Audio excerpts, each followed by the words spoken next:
은혜와 공의로 베푸시는 잔치의 가능성을 두라라는 제목으로 함께 말씀 나누겠습니다.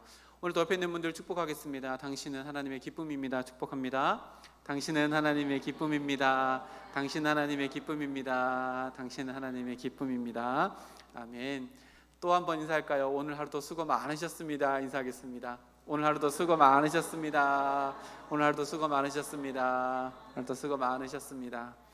네, 감사합니다.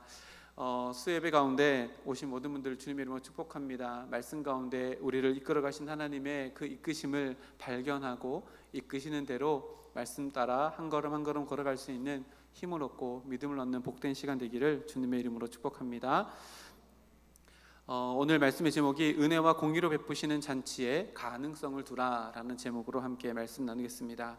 우리 오늘 본문 22장인데요 21장부터 비유가 3개가 연속으로 이렇게 이어져 가고 있습니다. 우리 2주 동안 살펴봤던 예수님께서 하신 두 아들의 비유, 그리고 포도원 주인의 악한 농부들의 비유, 이 두 가지 비유를 함께 살펴봤는데요, 두 아들의 비유는요, 유대 종교 지도자들의 불순종의 모습을 그대로 드러내는 모습입니다.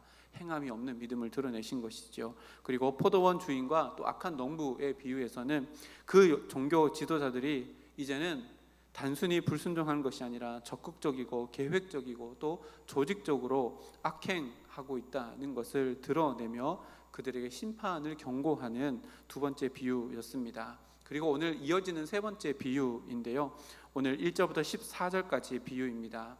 오늘은 1절부터 8절까지 볼 텐데요, 결혼 혼인잔치의 비유입니다. 이 비유를 통해서 하나님께서는 하나님의 아들 되시는 예수님을 거부한 사람들, 그리고 그 거부가 의도적이고 무례할 뿐만 아니라 단순한 거부가 아니라 정치적인 반란의 성격을 가지고 있고 그로 말미암아 자신의 왕국을 지키려고 하는 교만한 모습으로부터 시작된 것이다 라고 하는 것을 가르쳐주는 본문이 바로 오늘 본문입니다. 그래서 오늘 이 본문을요 크게 두 가지로 시간을 기준으로 해서 두 개로 구분할 수 있는데요, 하나는 잔치가 이루어지기 전 시간, 그리고 잔치가 이루어지고 있는 시간으로 이렇게 구분할 수 있습니다. 그래서 오늘은 그 앞부분에 잔치가 이루어지기 전에 어떤 사건들이 있었는가를 먼저 살펴보고, 다음 주에는 잔치를 하는 동안에는 또 어떤 사건이 있었는가를 함께 살펴보려고 합니다. 오늘 앞에 잔치 전에 있었던 사건은요, 왕이 임금이 잔치를 준비합니다. 그래서 많은 사람들을 초청하려고 종들을 보냅니다. 근데 그 왕의 초청에 거절하여서 두 번이나, 한 번도 왕이 종들을 보내서 초청하지만 그 이후에도 초청이 거부되어지는 사건이 일어나고, 그 이후에 더 많은 사람들을 길가에 나가서 초청해라 라고 해서 그 뒤에 잔치가 열려지고 또 잔치 안에서 어떤 사건이 일어나는 것, 이것을 오늘 본문에 다 기록하고 있는데, 이 뒷부분은 다음 주에 살펴보기로 하고요, 앞부분에 잔치가 일어나기 전에 어떤 사건들이 있었는가에 대해서 함께 말씀을 나누려고 합니다. 상세히 좀 살펴보면요, 1절부터 2절까지 말씀에 이렇게 기록합니다. 예수께서 다시 비유로 말씀하여 이르시되, 비유로 말씀하시는데 2절 말씀에 천국은 마치 자기 아들을 위하여 혼인잔치를 베푼 어떤 임금과 같으니 라고 하며 비유를 시작합니다. 그 비유의 시작이요, 천국은 마치, 곧 천국에 대한 비유라는 것을 이야기합니다. 자, 천국이라고 하는 것은요, 하나님의 나라이고 정치적인 의미를 가지고 있고 하나님의 통치라는 의미를 가지고 있는 것이 천국입니다. 근데 이 천국을 가리키는데 하나님의 아들 예수 그리스도로 말미암아 이 땅 가운데 만들어 나가실 하나님의 나라에 대해서 예수님께서 비유로 말씀하신다 라고 하시는데, 그 비유의 모티브가 뭐냐면 결혼이라는 한 가족의 이야기입니다. 임금의 아들인 왕자가 결혼하는 이야기를 통해서 하나님의 아들이신 예수님이 이 땅 가운데 만들어 나가실 천국, 하나님의 나라, 메시아의 왕국에 대해서 이야기하고 있다는 설정입니다. 그래서 예수님은 이 혼인잔치의 주인을요, 임금이라고 이렇게 이야기합니다. 임금의 아들이니까요, 왕자의 결혼인 겁니다. 그러니까 왕자가 결혼한다는 것은 단순한 결혼의 의미를 넘어섭니다. 무엇을 의미할까요? 이제 이 왕자가 한 가정의 가장 될 만큼 성장했고 이제 아버지를 이어서 왕이 될 수 있는 준비가 다 되었다라고 하는 선포가 이 왕자의 결혼이라는 한 가정의 이야기지만 왕위를 계승한다는 큰 그림도 포함되어져 있는 결혼이라는 것을 우리는 알게 되어집니다. 그러면 이렇게 생각할 수 있지요. 왕이 아들을 결혼시키고 많은 사람들을 초청한다는 것은 이제 이 아들을 통해서 내 나라가 계승될 것인데, 초청되어지는 모든 자들은 어떤 자들일까요? 아들과 함께 이 나라를 세워나갈 때 감당해야 될 충신들을 불러서 그 결혼식장을 채우기 위한 목적이 있다는 것을 우리가 알게 됩니다. 그래서 3절 말씀을 보니까요, 왕이 종들을 보내서 그 청한 사람들을 혼인잔치에 오라 하였더니 오기를 싫어하였거늘 이라고 이렇게 기록합니다. 당시에 통념적으로요, 공식적인 성격을 띤 이 왕의 잔치는요, 보통은 2번의 안내문을 보낸다고 합니다.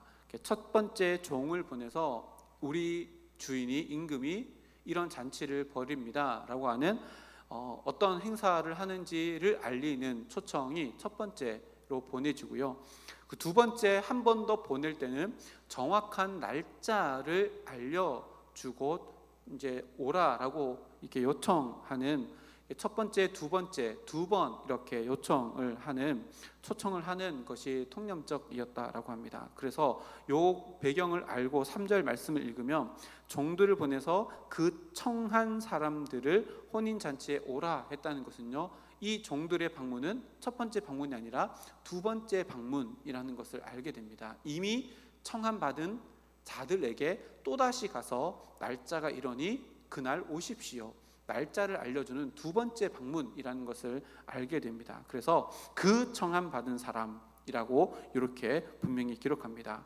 그러니까요, 이 두 번째로 종들이 찾아갔던 그 청함 받은 사람들은요, 첫 번째가 아니라 두 번째이기 때문에 첫 번째에 임금이 베푸는 그런 잔치라면 내가 가겠습니다 라고 동의한 자들이기 때문에 날짜를 알려주러 간 것이라고 우리가 알고, 또 다시 3절을 보면요, 임금은 종들을 보내서 오기로 약속한 사람들에게 정확한 날짜를 보내주고 이제 오라라고 두 번째로 최종적으로 그들의 동의를 구해서 초청하는 장면입니다. 그런데요, 왕의 임금의 초청에 가겠다라고 했다가 두 번째 종들을 보냈을 때 거절하는 모습이 3절에 기록됩니다. 여기 보니까 싫어했다라고 기록하는데요, 싫어하는 거랑 못하는 거랑 전혀 다른 의미잖아요, 그렇죠? 못하는 것은 상황이 안 돼서 하고 싶지만 못하게 되는 건데, 싫어했다는 것은 불가능한 상황이 아닌데 자기의 마음에, 자기의 의지적으로 가지 않겠다라고 하는 의도성이 담겨진 선택이 바로 싫어했다라고 하는 표현입니다. 이때 당시에는요, 로마의 그 그늘 아래 있었고 로마의 풍습 아래 있었습니다. 근데 로마는 분봉 왕들이 다 있었잖아요. 분봉 왕들이 행하는 잔치에 밑에 있는 종속관계에 있는 부하들이 결혼에 초청한다는 것은 단순히 배려하는 것이 그들에게 와도 된다 안 와도 된다 선택권을 주는 게 아닙니다. 의무사항이었습니다. 그러니까요, 예수님의 이 비유를 듣고 있는 사람들은 이 3절 말씀을 예수님께서 비유하실 때 딱 던지는 순간 아마 얘기를 들으면서 굉장히 긴장 상태에 있었을 겁니다. 이 사람들이 지금 거절해서 될 게 아닌데 거절을 했다고? 라고 하며 긴장 상태로 들었을 겁니다. 왜냐하면 그 청함 받은 자들이 왕의 요청에 거절했다는 것은 종들을 모욕한 것이 아니라 종들을 보낸 왕 임금을 모욕한 것이고, 임금에게 의도적으로 수치감을 주는 행위였다는 것을 모든 청중들이 다 알고 있었고, 그의 합당한 반응은 임금의 심판밖에 없을 것이다 라고 하는 굉장히 긴장감을 맴돌며 그 예수님의 비유의 말씀을 들었을 겁니다. 그래서 이제 뒤에 이 거절한 이 사람들은 임금이 다 죽이겠구나 라고 하는 그런 조금 긴장감 상태에서 기대감을 가지고 예수님의 이야기를 듣는데, 예수님의 이야기는요, 4절 말씀에 이 사람들의 모습과 다르게, 생각과 다르게 흘러갑니다. 4절 말씀에요, 다시 다른 종들을 보내며 이르되 청한 사람들에게 이르기를 내가 오찬을 준비하되 나의 소와 살찐 짐승을 잡고 모든 것을 갖추었으니 혼인잔치에 오소서 하라 하였더니. 청중들은요, 야 이제 이 사람들 임금이 보낸 군사로 인해서 다 죽게 되었구나라고 생각했지만, 예수님은 그렇게 청중의 기대와 다르게 이 주인이 정말로 자비롭고 은혜로운 모습으로 또다시 종들을 보내는데 그냥 보내는 것이 아니라, 두 번째 보낼 때는요, 내가 오찬을 준비했는데 우리 집에 있는 소와 살찐 짐승을 다 잡아서 모든 것을 갖춘 완벽하고 풍성한 잔치를 준비해놨으니까 오십시오 라고 요청해라 라고 하고, 굉장히 상세하고 친절한 설명과 함께 아주 정중한 청중을 다시 종들을 보내서 그들을 요청합니다. 굉장히 여기 보면 소와 살찐 짐승을 잡았다라는 표현이 있는데요, 이것은 유대인들의 그 하나의 뭐랄까요, 관용적인 어구입니다. 안동에는요, 잔치하면 빠지지 않는 음식이 있습니다. 뭔지 아십니까?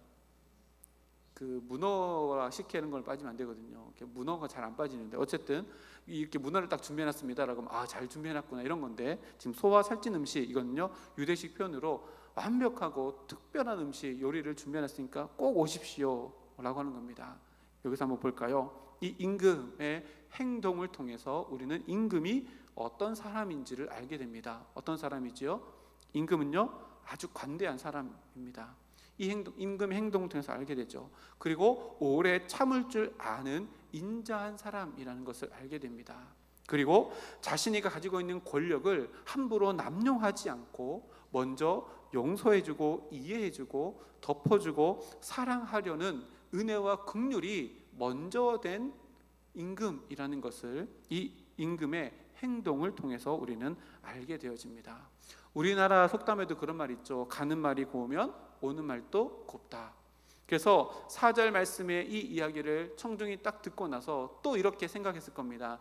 그 다음 대목에서는 이 임금의 이러한 상세한 친절한 너무나도 정중한 이 부탁을 들었던, 청함받아서 거절했던 그 사람들이 또다시 이것을 듣고 돌아왔을 것이다, 임금의 잔치에 오게 되었을 것이다 라고 기대했을 거지만, 그 뒤에 5절 말씀 보니까요, 예수님의 비유는요 마치 청중들의 마음을 롤러코스터 타는 것처럼 전혀 다르게 이야기합니다. 5절 말씀 보니까 그들이 돌아보지도 않고 한 사람은 자기 밭으로 한 사람은 자기 사업하러 가버렸다 라고 예수님이 이 비유를 이끌어갑니다.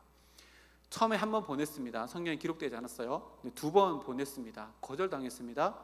그 이후에 군사를 보낼 수 있었지만 또 참고 3번이나 종들을 보내서 그 청함 받은 사람들을 초청합니다. 근데 청함 받은 사람들이 보인 반응은요, 무례함, 무관심, 냉담함, 무자비함입니다. 이들은요 돌아보지도 않았다라고 이렇게 이야기합니다. 굉장히 무례하죠. 임금이 보낸 종, 임금의 서신을 들고 왔는데도 뭐예요? 돌아보지도 않고 업신여기고 무관심으로 냉담하게 그 사람들을 대합니다. 친구가 보낸 종도 아니고 임금이 보낸 종인데도요 거들떠보지도 않고 굉장히 무례한 모습으로 그들을 대합니다. 그런데 그 뒤에 보니까 한 사람은 자기 밭으로 가버렸습니다. 또 한 사람은요 자기 사업하러 가버렸습니다. 임금의 잔치에 대해서는 무관심하고 반대로 자기의 일에 대해서는 굉장히 적극적으로 살아가는 이들의 모습이 보여집니다. 생각해 보십시오. 이 임금의 잔치와 자기의 밭과 일터, 사업터, 가게, 이 둘 중에 어떤 게 더 특별한 곳인가요?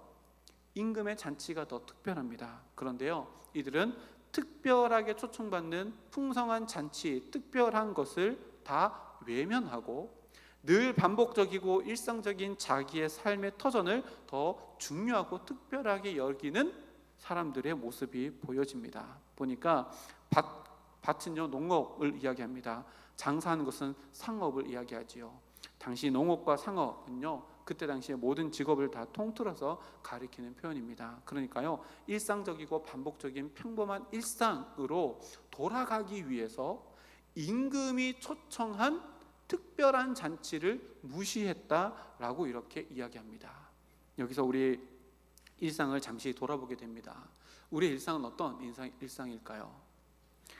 우리가 하는 특별한 것들이 없는 우리들의 일상이다라고 이렇게 생각되어질 수 있습니다. 그저 반복되어지고 평상적이고, 지난주에도 이렇게 살았고 한 달 전에도 이렇게 살았으니 그냥 나는 일상적인 삶을 살아간다, 그래서 나는 특별한 것도 없이 그냥 살아간다 라고 이렇게 이야기할 수 있지만요, 생각을 조금만 바꿔보면 우리의 일상은 전혀 다르다는 것을 알게 되어집니다. 우리는 하나님의 백성입니다. 하나님의 백성이라면요, 언제나 우리에게는 하나님의 부르심이 있다는 것을 의미합니다. 지난주 동일한 이 시간에도 우리는 이곳에서 수예배를 드렸습니다. 우리들에게 수예배는 반복된 일상입니까? 아니면 하나님의 특별한 부르심이 있는 잔치입니까? 생각해 보십시오. 우리들에게 수요일은 반복되는 일상입니까? 아니면 하나님의 부르심이 있는 특별한 잔치입니까?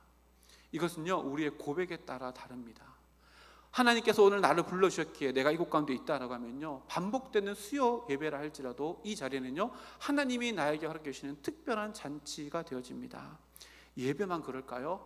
아닙니다. 매일 아침 눈 뜨는 우리의 가정도요, 반복되는 가정이 아니라, 가족이 아니라 하나님께서 나를 부르신 곳이라고 가정을 선포하고 고백하면 하나님께서 나에게 허락해 주시는 그 가정은요, 나에게 특별한 잔치가 이루어지는 특별한 장소가 되어집니다. 매일 반복되는 그 일터, 동일한 일터에서 동일한 사람들과 동일한 일을 하는 그것도 하나님이 나를 부르셔서 나를 곳 가운데 세우셨다라고 우리가 믿음으로 고백한다면, 반복되는 평상적인 그 일터까지도 하나님은 우리에게 특별한 장소로 불러주시고 우리를 그곳 가운데 특별한 사명자로 불러줄 것입니다. 중요한 것은요, 그 부르심에 우리가 어떻게 응답하는가입니다. 기쁨으로 하나님의 부르심에 응답하는 그 모든 자리는요, 우리에게 특별한 자리가 되어집니다. 그런데 오늘 본문에 기록된 청함받은 자들은요, 그 부르심에 응답하지 않습니다. 무관심하고요, 자기의 자리를 고수하기 위해서 왕이 부르는 자리를 뭐 하는 거예요? 무관심하게 거절해 버립니다. 우리의 삶의 터전도 한번 곰곰이 생각해 봐야 합니다.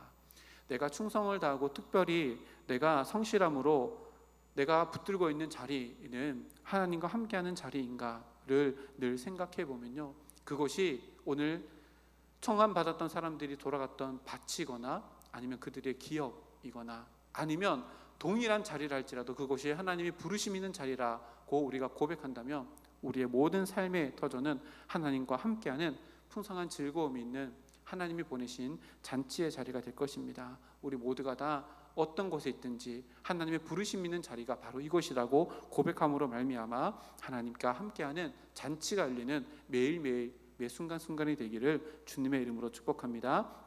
그리고요, 이 청함받은 사람이 성경에 기록되지 않는 한 번, 그리고 오늘 성경에 기록된 거 2번 해서 3번이나 초청을 받았습니다. 근데도 거절했습니다. 근데 이 거절은요, 단순히 나 잔치 바빠서 못 가겠습니다 라고 하는 단순한 거절을 넘어섭니다. 왜냐하면요, 이 부르시는 대상이 누구예요? 임금이기 때문에 그렇습니다.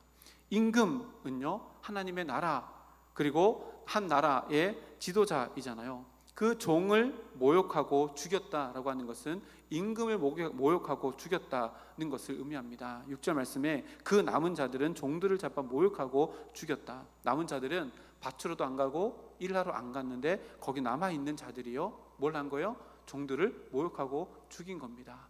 그러니 이것은요, 단순히 거절함이 아니라 임금에 대한 모욕이며 임금에 대한 반역, 죽음은 반역을 일으켰다라고 이렇게 해석할 수 있는 대목입니다. 7절 말씀 보니까요, 임금이 이들의 선택한 이 결과에 따라서 보응합니다. 7절 말씀 우리 다 같이 한번 읽어볼까요? 시작. 임금이 노하여 군대를 보내어 그 동네를 불사르고. 아멘. 좀 전에 있었던 임금의 모습과는 전혀 다른 모습이 보여집니다. 그 살인한 자들을요, 진멸합니다. 여기서 진멸한다는 것은요, 불태워 완전히 그 존재 자체의 흔적 자체를 다 없애버리는 것을 의미합니다. 근데 그들만이 아니라 그 동네까지 불살라 버렸다라고 이렇게 이야기합니다.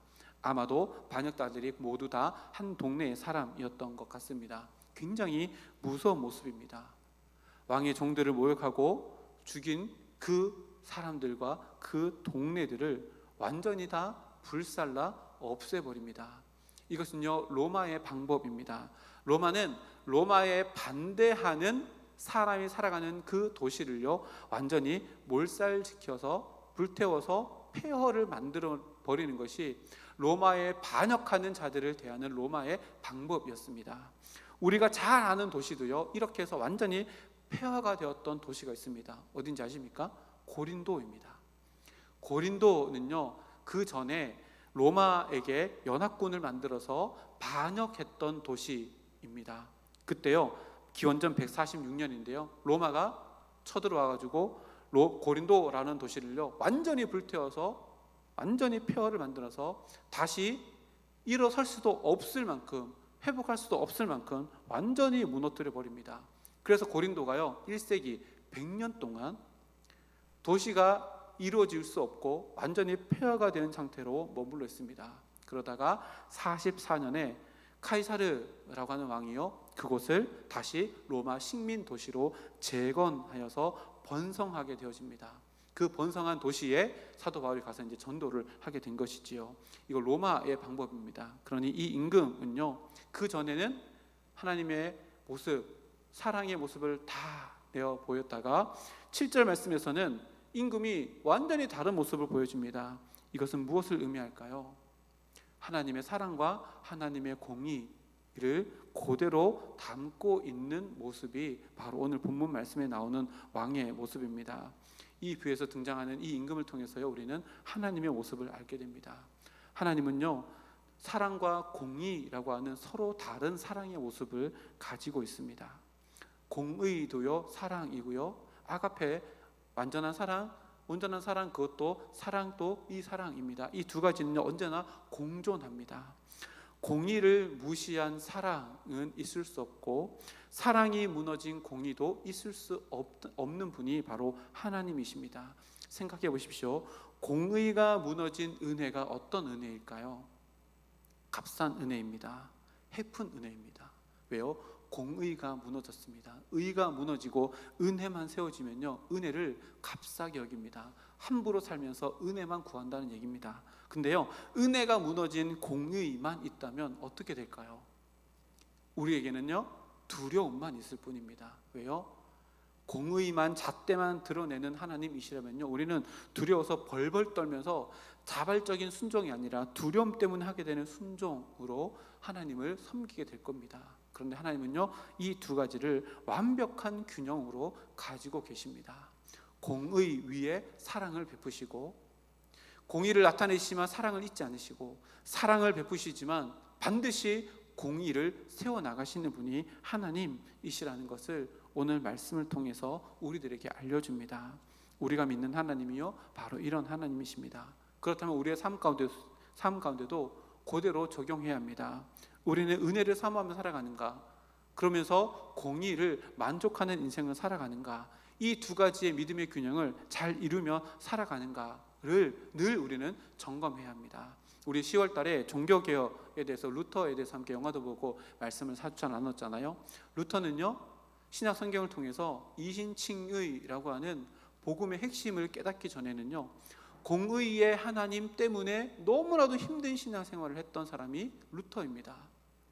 아무리 자기가 금욕하고 극단적인 경건 훈련으로 살아봐도 자기 마음속에서 불쑥불쑥 일어오는 분노, 죄악 이런 것들을 없앨 수 없어서 공의 하나님 앞에서 늘 두려워하며 하루에 몇 시간씩 고해 성사를 해도 자기 마음 가운데 있는 죄를 해결할 수 없어서 늘 공의 하나님 앞에서 두려워서 떨면서 그러면서 그 두려운 하나님이 진짜 하나님이십니까? 또 의심하는 것, 그것 때문에 또 하나님께 엎드려서 기도했던 사람입니다. 그러나 하나님 말씀, 신약의 말씀을 보면서 이신칭의의 은혜를 깨닫고 참 자유를 누리고 이제 공의의 하나님과 은혜의 하나님, 사랑의 하나님을 균형을 잡아가며 이루어간 것이 바로 종교개혁입니다. 저희가 새벽에 전도서 말씀을 함께 나누고 있잖아요. 전도서 11장 마지막 두 구절에 보면 이런 말씀이 있습니다. 청년이여 내 어린 때를 즐거워하며 내 청년의 날들을 마음에 기뻐하며 마음에 원하는 길들과 내 눈에 보는 대로 행하라. 그러나 하나님이 이 모든 일로 말미암아 너를 심판하실 줄을 알라. 9절 말씀인데요, 이 9절 말씀을 성급하게 딱 읽다 보면요, 오해하기 딱 좋은 구절입니다. 9절 상반절을 보니까 청년이여 내 어린 때를 즐거워하며 내 청년의 날들을 마음에 기뻐하며 마음에 원하는 길들과 내 눈에 보이는 대로 행하라. 뭐 하는 거예요? 야, 네가 좋을 대로 다 해라. 네 보고 싶은 것 다 보고 하고 싶은 것 다 하고 만지고 싶은 것 다 하고 다 해라 라고 이렇게 이야기합니다. 그래서 마치 이것은요, 새벽에도 제가 이런 표현을 썼는데 미성숙한 낭만주의를 부추기는 것 같고 또 무책임한 쾌락주의를 조장하는 것 같은 말씀처럼 9절 말씀이 보입니다. 그런데 전도자는요, 이렇게 딱 이야기한 난 다음에 아주 급하게 그 뒤에 준엄한 경고를 합니다. 9절 하반절 말씀이에요. 그러나 하나님이 이 모든 일로 말미암아 너를 심판하실 줄을 알라. 이 한 구절에요, 하나님의 사랑과 하나님의 공의가 다 포함되어 있습니다. 너는 하나님 공의 위에서 마음껏 즐거워하고 기뻐하고 너에게 준 모든 것들로 행복하게 살아가라. 그러나 반드시 너는 하나님의 심판을 기억하는 신중함 위에, 복음 위에 너의 삶을 세워나가야 된다라고 우리들에게 이야기합니다. 우리의 삶도요, 이 두 가지 균형을 늘 기억해야 합니다.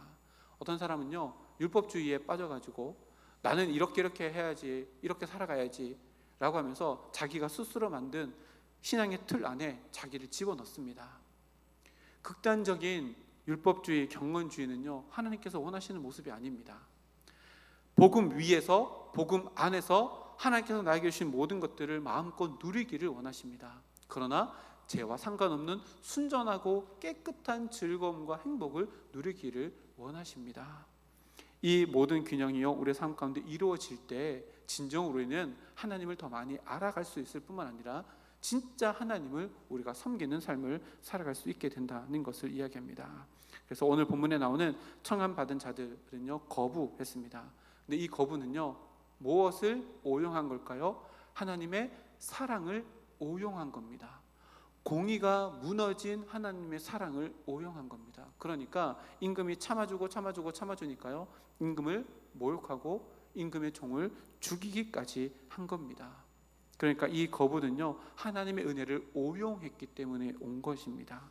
그리고요, 이들이 하나님의 공의를 두려워하지 않고 무시했기 때문에 온 결과가 이들의 거부입니다. 잘 생각해 보십시오. 내 삶 가운데도요, 하나님의 공의가 무시되는 것은 없는가? 하나님의 은혜를 오용하고 있는 것은 없는가? 나는 진정으로 진리 안에서 자유하고 진리 안에서 기뻐하고 하나님의 공의를 만족하는 그 위에 내 삶이 세워지고 그 위에서 억압당하고 두려워서 하나님을 섬기는 것이 아니라 기뻐하며 참 자유하며 하나님을 섬기고 있는가?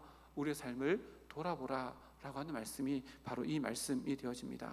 그리고 나서요, 8절 말씀에 이렇게 기록합니다. 이에 종들에게 이르되 혼인잔치는 준비되었으나 청함 사람들은 합당하지 아니하니. 이 말씀이 오늘 말씀의 결론인데요, 한번 볼까요? 이 말씀에 보니까요, 임금이 모든 것이 다 준비됨, 임금의 준비됨이 있고 임금의 청함이 있습니다. 그런데 임금이 청함을, 은혜를 받은 사람들이 있는데 청함에 합당하지 않는 사람들의 반응으로 나온다라고 하는 것이 이 8절 말씀 비유의 중간의 소결론입니다. 임금은요, 잔치를 다 준비했습니다. 오늘 본문 8절 말씀에 준비하였다라고 하는 이 표현이요, 완벽하게 준비된, 하나의 빈틈없이 준비되었다, 이런 표현인데요. 근데 이 최고로 준비된 잔치에 사람들을 청하는 은혜를 임금이 베풉니다. 그리고 그것도요, 왕의 아들의 잔치이기 때문에 그곳에 청함받은 사람은요, 이 왕의 아들이 왕 위에 오를 때에 함께 왕자를 도와서 유력하게 나라를 이끌어갈 사람들이라고 하는 너무나도 특별한 초청이 그들에게 갔지만 8절 말씀 하반절에요, 청함 받은 자들이 합당하지 않았다라고 이렇게 기록합니다. 임금의 입장에서는요, 그들을 청했습니다. 그러나 그 청함을 합당하게 예스라고 대답하지 못하고 왕의 청함을 거절하는 모습이 나옵니다. 보십시오. 이 청함에 거절하는 것과 청함에 응한다는 것, 청함에 합당하다는 것, 이것이 어떤 의미를 가지고 올까요? 여기 합당하다라고 하는 단어를요, 원어를 찾아보면 무게를 달아보다 그럴 만한 가치가 있다, 이런 의미를 가지고 있습니다. 다시 말하면 임금이 최고의 잔치를 준비했고 그 잔치는 왕자의 결혼이기 때문에 이 왕자가 왕위에 오르면 왕자가 만들어 나갈 나라에 너희들이 왕자를 도와서 유력한 자리에서 도와줬으면 좋겠다라고 하는 의미까지 포함한 잔치인데, 이것을 거절했다는 것은요, 뭘 의미하는 거예요? 그 청함에 무게를 달아보니 너는 그와 왕노릇 할 수 없는 무게감, 가벼움, 그것 때문에 너는 이 자리에 올 수 없다라고 하는 것을 이야기합니다. 다니엘서 5장에 보면 벨사살 왕이 그 잔치를 베푸다가 벽에 글씨를 막 쓰잖아요. 그렇죠? 거기 보면 데겔이라는 단어가 딱 쓰여집니다. 이 데겔이라는 것이요, 왕을 저울에 달아봤더니 뭐 하는 거예요? 미치지 못했다 라고 하는 그 의미랑 동일한 의미입니다. 그러니까요, 이 왕의 청함을 거절했다는 것은요, 그들이 왕과 함께 나라를 다스릴 무게감이 부족했다는 것을 의미합니다. 그런데 잘 생각해 보십시오.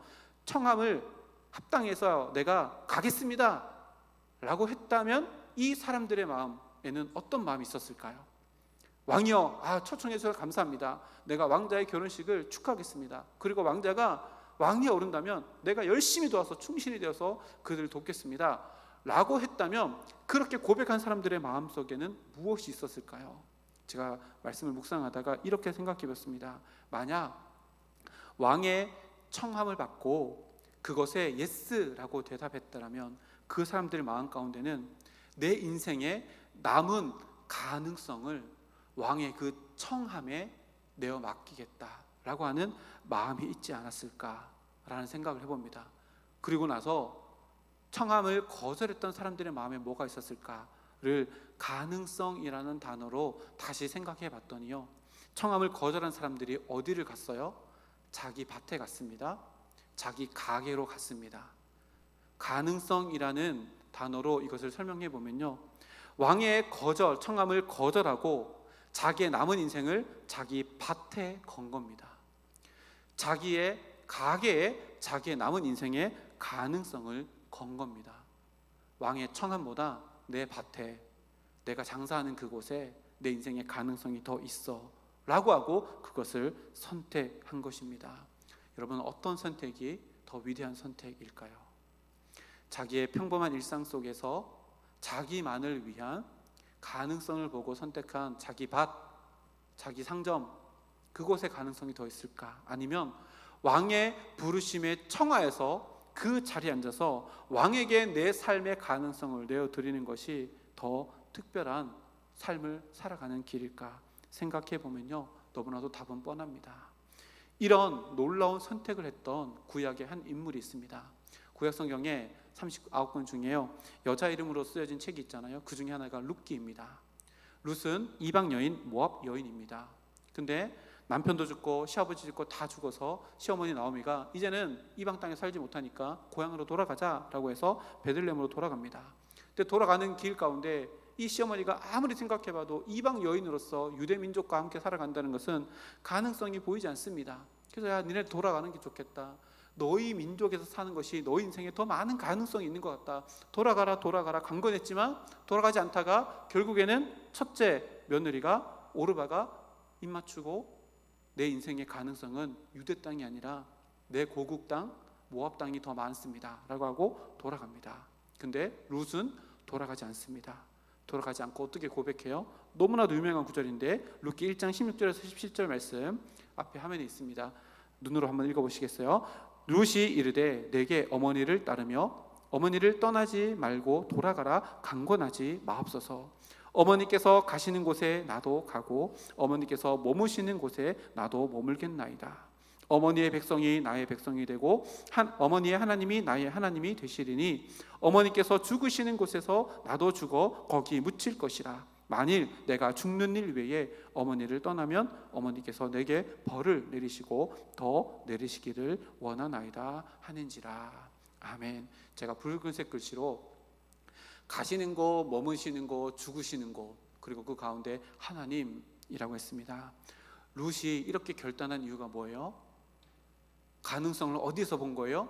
모압 땅이 아니라 하나님의 땅인 그곳에서 가능성을 본 겁니다.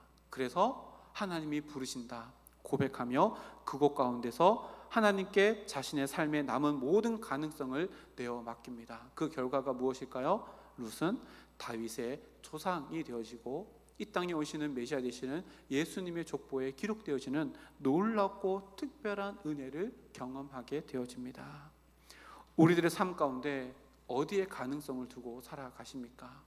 오늘 임금의 청함을 거절한 자들은요, 자기의 밭에 자기가 읽어놓은 상점에 가능성을 들고 왕을 거절하고 그것 가운데로 갔습니다. 그것 가운데 더 많은 가능성이 있다라고 생각했기 때문입니다. 그러나 하나님께서 부르시는 그 부르심에 내 인생의 가능성을 둔 자들에게는 룻이 경험했던 인간의 생각으로는 열어갈 수 없는 그 가능성이 현실로 주어지는 놀라운 은혜와 축복을 받아 누리게 될 것입니다. 우리가 살아가는 우리들의 삶의 모든 선택이 바로 이런 선택이 되기를 소망합니다. 내 머리의 계산으로, 내 머리의 생각으로 그려지는 가능성이 아니라, 내 머리의 생각으로는 그려지지 않지만 이것이 내가 오늘 지금 선택하는 것이 하나님의 나라와 주님의 몸된 교회를 위해서 하나님의 기쁨이 되어지는 선택이라면 하나님, 나의 가능성은 하나님이십니다 라고 고백하며 나의 것을, 나의 시간을, 나의 물질을, 나의 모든 것들을, 달란트들을 기꺼이 하나님께 내어드릴 수 있는 우리들의 삶의 결단이 우리의 삶의 곳곳에서 일어나는 우리 모두가 되기를 주님의 이름으로 축복합니다. 하나님이 우리의 가능성일 때 우리의 삶은 하나님의 일하심으로 가득 채워지게 될 것입니다. 그런 모든 삶을, 귀한 삶을 살아가는 우리 모두가 되기를 주님의 이름으로 축복합니다. 함께 기도하겠습니다.